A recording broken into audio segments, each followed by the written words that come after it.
Hey, what's going on, guys? Today we're going to do a brief overview over deductive and inductive logic.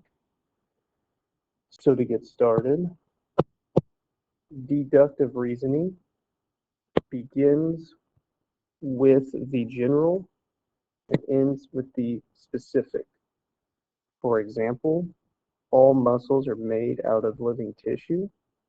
All humans have muscle, therefore all humans are made out of living tissue. This is deductive reasoning. A good word to write down for it too is facts. Generally in deductive reasoning, you begin with a fact.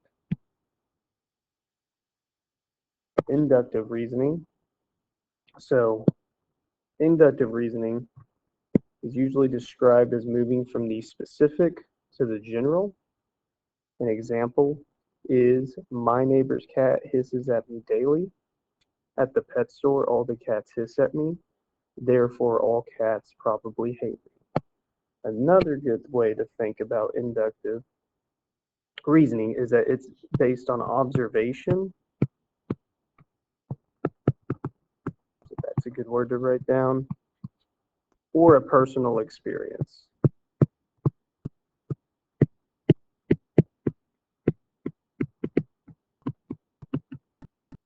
All right.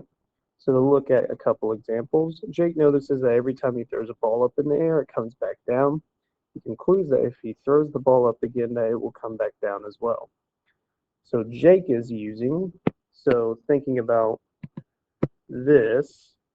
So this is a personal experience of him throwing the ball up in the air or an observation. So this is inductive reasoning. Next, we have Tom says that Newton's law, according to Newton's law, everything that goes up must come down. So if you throw the ball up, it must come down. So he is basing this off a known fact, Newton's law. So this is deductive reasoning. Okay, next, let's go to the law of syllogism. Oh, I think I skipped one. Law of detachment. There we go.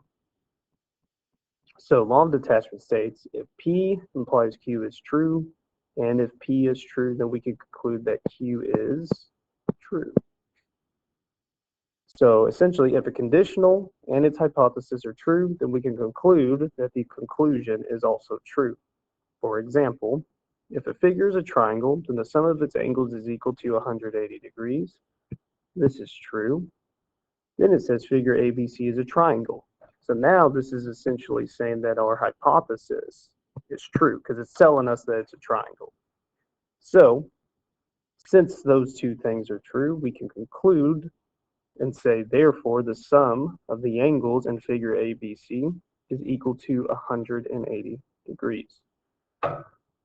Another example, if the sum of the measure of two angles is 90 degrees, then they are complementary. This is true merely by definition. Then it says measure angle J is 58 degrees, measure angle K is 32 degrees. So what can we conclude? 58 plus 32 is 90 degrees. So this meets the condition of our hypothesis. So now we can say angle J and angle K are complementary angles.